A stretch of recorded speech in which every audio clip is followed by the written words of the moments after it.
పాకిస్తాన్ మాజీ ప్రధాని ఇమ్రాన్ ఖాన్ మరణించారా? రావల్పిండి జైల్లోనే కన్నుమూశారా?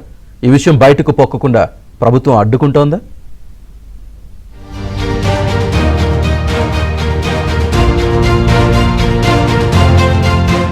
పాకిస్తాన్ మాజీ ప్రధాని ఇమ్రాన్ ఖాన్ మృతి చెందారని, జైల్లోనే చనిపోయారని మరోసారి ప్రచారం మొదలైంది.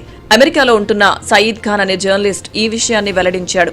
ఇమ్రాన్ మృతి చెందినట్టు పాకిస్తాన్ కు చెందిన 3 మిలిటరీ అధికారులు తనతో చెప్పినట్టు సయీద్ తెలిపాడు. అయితే ఈ విషయాన్ని ధృవీకరించుకోవాల్సి ఉంటుందంటూ చెప్పుకొచ్చాడు. ఆ సైనికాధికారులు కూడా ఇమ్రాన్ ఖాన్ మృతదేహాన్ని ప్రత్యక్షంగా చూడలేదని, ఇది వారి అంచనా మాత్రమేనని జర్నలిస్ట్ స్పష్టం చేశాడు.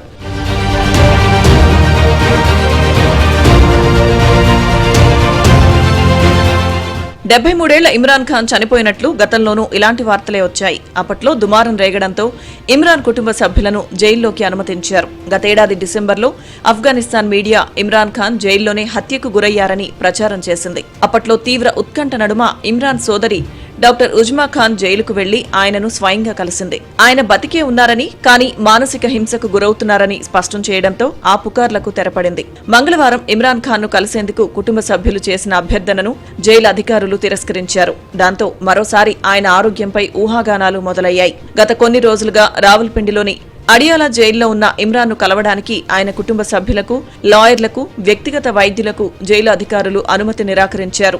ఇమ్రాన్ సుదీర్ఘ కారాగార శిక్ష వల్ల కుడి కంటిచూపు కోల్పోవడం లాంటి తీవ్రమైన ఆరోగ్య సమస్యలతో బాధపడుతున్నారు.